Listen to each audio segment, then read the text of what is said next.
Yes, Simone? All my friends are starting to play games where they bet things, like candy. They want me to play too, but I don't know, seems risky. Well, you're a smart kid, Simone, and you're right, it is risky. You see, what your friends are doing is called gambling. And gambling is basically when people play games or they take risky actions in order to win money or other things of value. And really, the root of the gambling addiction is not about money at all. You can become addicted to it? Indeed, my little friend, and therein lies the problem. Well, how do you know you're addicted? Come with me, my curious little kiddo, and I'll show you.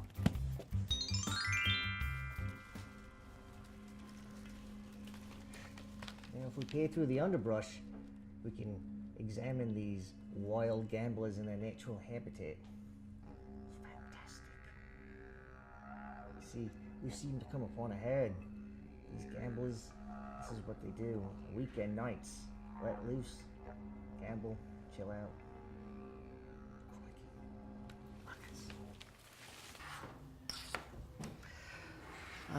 This stage in the gambling addiction is called the winning stage. A lot of times this is where the gambling addiction begins. See, when a gambler starts to gamble, a lot of times they have a big winning streak or have a big win. This justifies their gambling behavior, and unfortunately sometimes they think they have a talent for the game. I thought gambling wasn't about talent. Isn't it just chance? It is, but the gambler doesn't always see it that way, and nor do their friends or family, which can be easily overlooked. You see, the problem with the winning phase is, like all good things, it comes to an end, thus starting the losing phase. It's kind of like a drug addiction, if you will. It's a compulsive thing, it's a compulsive ritual. These gamblers, they have to get it out of their system to feel complete. It's kind of like a drug addict with hard drugs, say like cocaine. Well, once they start losing, wouldn't they just give up?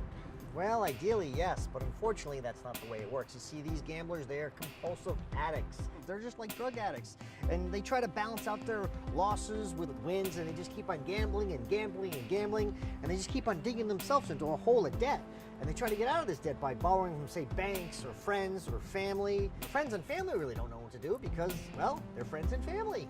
Once they get loans from people that they care about, wouldn't they start to notice? Unfortunately, it doesn't really work like that either. You see, these people, these friends and family, they're looking from the outside, so they barely even notice. And the next thing you know, these gamblers, they're just neglecting their friends and family and coworkers and even work itself. They can't even see the problem. It's really an unfortunate situation. It's an ugly thing, let me tell you. This is gambling. This is your brain. This is your brain on gambling. Questions? What'll happen then? Well, in a lot of cases, these gambling addicts become homeless, in which they totally lose support from loved ones, and therefore lies the problem of building up their world of isolation. That's so grim. Exactly. Which is why I'm glad you said no to gambling. And honestly, at the end of the day, there's no pressure worth the amount of the game, you know? The thrill just ain't worth it. That's good to know. But some people aren't as lucky as me. What if I'm already addicted? There has to be something you can do. Well, actually, there are a lot of junctions in which it could be stopped. For instance, they could say, well, don't quit while they're ahead, or even reach out while they're stuck. And speaking up when you can see it. Precisely.